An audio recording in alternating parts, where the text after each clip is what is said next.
When we started second edition, the whole intention was to try to minimize waste within the design and construction industry, at least through our own designs. And very early on, we spoke to some people who were in the sort of sustainability scene, and they said there's no point in reusing materials if the materials that you're going to reuse are going to go to waste at the end, because it's kind of like just delaying their end of life. The idea is to design it in a way that you're not only reusing the material, but you're reusing the material in a way that can be reused again.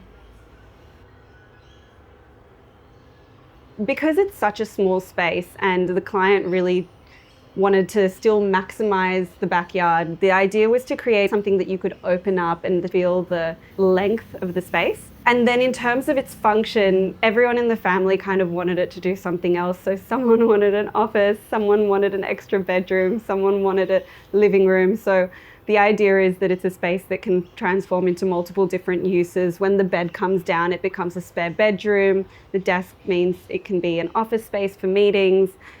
There was a little bit of tweaking that we had to do to make the bed actually come up and over the level of the couch. So one of those was basically make some custom legs which fit in. So yeah, pillows come off, everything kind of puzzles together because we knew that storage would be very limited in the space. What we always try to do when reusing materials is start with the material first. So if we have something that's already been salvaged, use that as the starting point for where the design is going to go, and that will dictate the form and sometimes the function of the space. We had these floorboards, knew we wanted to use them for something, knew that they couldn't be used as flooring again, so then that became the internal and external cladding.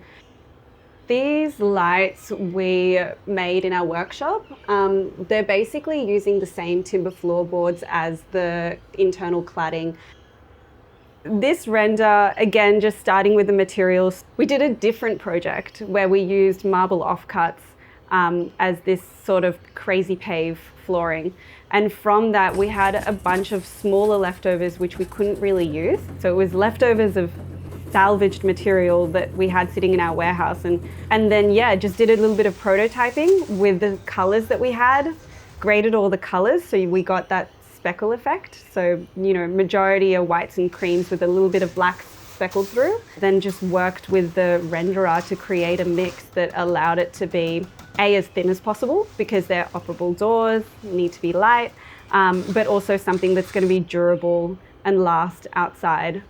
So this mix is actually a mix that's usually used for pools and driveways, and we just substituted out all the aggregate, which is majority of the mix, with all of the material that we crushed.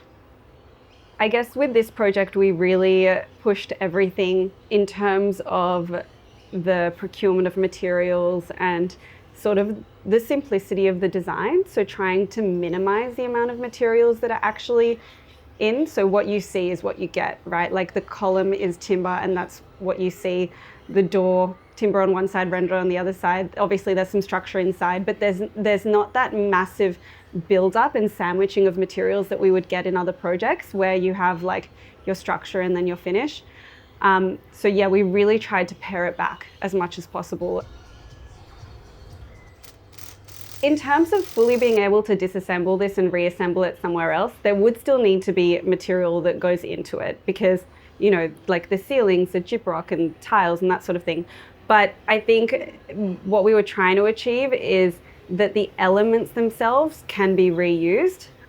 So the columns can be taken apart and used as the timber lengths themselves. These panels can be used as multiple different things, whether they're doors again, whether they're tables, whether they're benches, that sort of thing. So they still, I guess, invites some level of creativity in how the materials can be reused again.